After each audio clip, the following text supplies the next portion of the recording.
Salut l'équipe, j'espère que vous allez bien. Dans cette vidéo, on va parler motivation et surtout comment la maximiser pour atteindre tes objectifs en musculation. On va rester dans le domaine de la musculation et de la nutrition, mais tout ce que je vais t'expliquer, c'est applicable dans n'importe quoi dans la vie. Donc reste bien jusqu'à la fin de la vidéo, ça va être super intéressant. La motivation, il faut la voir comme une source d'énergie qui est limitée. En fait, c'est une émotion. Et de la même manière que tu ne peux pas être euphorique ou heureux 24 heures sur 24, tu ne peux pas être motivé tout le temps. Et il y a des moments hauts comme des moments bas. D'un point de vue biologique, le corps humain s'est adapté au fur et à mesure de l'évolution pour que notre espèce survive. Dans les premiers stades de l'évolution, nos ancêtres devaient chasser des mammouths pour manger. Je te laisse imaginer le truc. Tu te lèves à l'aube, t'es pieds nus, et tu vas aller courir et chasser pendant plusieurs jours dans l'espoir d'aller tuer une bête qui fait 2 fois ta taille et 75 fois ton poids. Et le pire dans tout ça, c'est que t'as pas des armes high-tech. T'as juste des lances, des arcs et des flèches. Je peux te dire que pour faire ça, il fallait être motivé.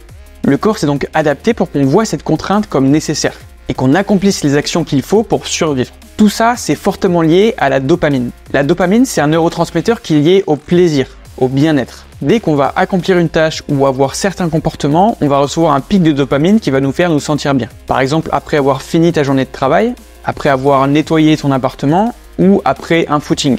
Cette sécrétion de plaisir, c'est la technique que notre corps a développée pour augmenter nos chances de répéter des actions similaires à l'avenir. Donc cette dopamine est vraiment super importante dans le processus d'encouragement motivationnel. La motivation est aussi liée à un facteur génétique. Certaines personnes ont beaucoup plus de facilité à réaliser des tâches difficiles parce qu'elles sont prédisposées génétiquement à l'être. C'est un fait et on est tous différents vis-à-vis de ça. Elle est également liée à un facteur d'aptitude. En prenant l'exemple d'un adolescent en cours de sport qui fait de la course à pied. Même si au départ il n'est pas motivé pour courir, s'il remarque qu'il est meilleur que les autres, qu'il a une certaine compétence, une aptitude à être bon en course à pied, eh bien ça va le motiver à en faire. Et l'aptitude à courir et la motivation à en faire vont s'influencer mutuellement. Certains scientifiques ont même remarqué que les gens qui font l'expérience d'une humeur plus positive après l'activité physique sont également plus susceptibles de montrer des intentions de s'entraîner à l'avenir. Et que certains neurotransmetteurs sécrétés pendant l'effort ont une influence directe sur le niveau d'effort perçu, mais aussi la fréquence cardiaque et l'humeur positive en réponse à cette activité physique. Tout ça peut être un peu complexe, mais c'est super intéressant. En gros, plus tu apprécies l'activité que tu fais, parce que tu es motivé et que tu es doué ou performant dans cette activité, plus ça te paraîtra mentalement facile et plus ça le deviendra réellement d'un point de vue physiologique. Maintenant qu'on a vu le point de vue de l'évolution et de la science autour de la motivation, on va se pencher un peu plus sur la psychologie de la motivation. Les motivations pour lesquelles quelqu'un va commencer un programme d'entraînement ne sont pas les mêmes que celles qui vont le pousser à continuer à maintenir ce programme sur le long terme. C'est là qu'on fait la séparation entre deux types de motivation. La motivation intrinsèque et la motivation extrinsèque. Ce sont encore des termes un peu scientifiques, mais en gros, la motivation intrinsèque consiste à être le propre moteur de sa motivation. Avoir la volonté profonde de progresser et de devenir meilleur. J'ai décidé que ça me plaît, j'en ai envie, ou j'ai envie d'explorer de nouveaux défis. C'est une forme de motivation très positive. Et la motivation extrinsèque, c'est une source d'énergie en dehors de notre volonté, dans le but d'éviter des sanctions ou d'obtenir des récompenses. Il ou elle veut que je sois comme ça, ou ça ne me plaît pas. C'est une motivation qui ne vient pas directement de soi. Pour illustrer ces processus de motivation, des scientifiques ont donné un programme d'entraînement de 24 semaines à des femmes sédentaires. Elles s'entraînaient 3 fois par semaine par petits groupes avec d'autres femmes. Au cours de l'étude, ils ont remarqué que les facteurs de motivation de départ étaient la routine, le fait d'avoir un cadre précis à suivre et la supervision. Le fait d'être suivi et conseillé sur le programme par des coachs et des scientifiques. Mais les facteurs de motivation qui leur ont permis de continuer ce programme d'entraînement pendant 24 semaines, c'était la cohésion sociale de groupe, et le désir de maintenir leur état de bien-être grâce au sport. Elles ont donc commencé le sport via une motivation intrinsèque et ont continué par leur propre volonté grâce à une motivation intrinsèque. La motivation, c'est très puissant et il faut s'en servir au maximum lorsqu'elle est présente. Mais malheureusement, elle n'est pas toujours là.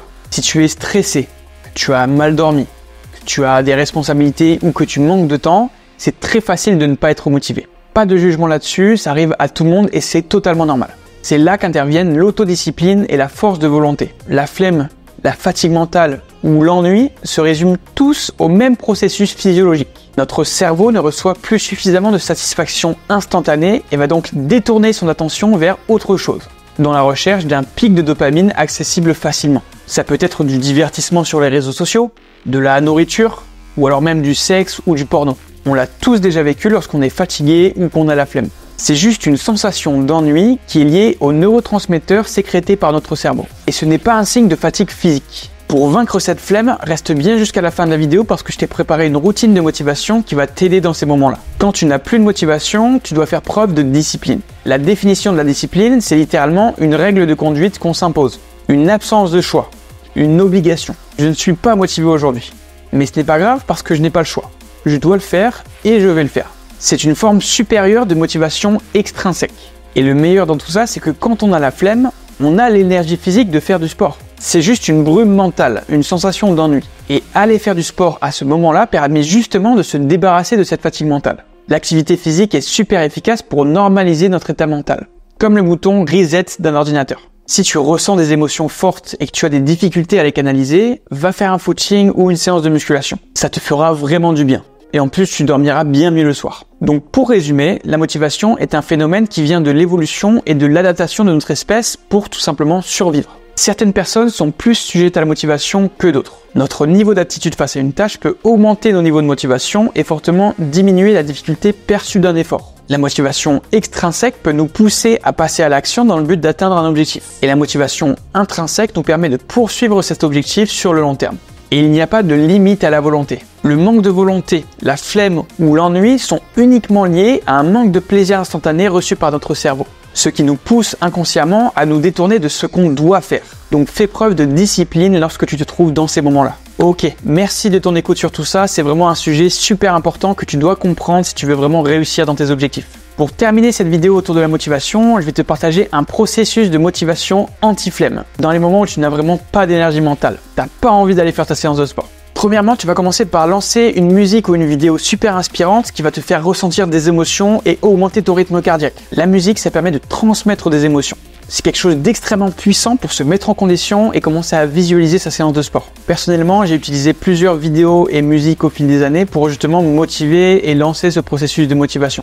Je te mets tous les exemples en description de la vidéo. J'ai toujours été un grand fan du style de musique épique, sûrement dû à mon passé dans les jeux vidéo. Donc à toi d'adapter selon tes goûts. En deux, pendant cette écoute de musique ou de vidéo, je vais faire une série de pompes à l'échec. Que ce soit sur les pieds ou les genoux, peu importe. Rien de mieux pour booster son niveau d'énergie que les pompes. Ça permet de bien congestionner et ça permet aussi d'augmenter le rythme cardiaque. Ça va aussi permettre de libérer ta brume mentale et de te préparer avant de faire ta séance. Et en troisième point, je me mets en tenue de sport. Se mettre en tenue de sport, c'est le premier pas avant d'aller à la salle. Et puisque c'est toujours le premier pas le plus difficile, ça augmente fortement tes chances de tenir tes engagements et d'aller faire ta séance de sport. Allez, un petit bonus pour avoir encore plus de chances de tenir tes engagements, tu vas prendre un café ou alors un pré-workout avant d'aller à la salle.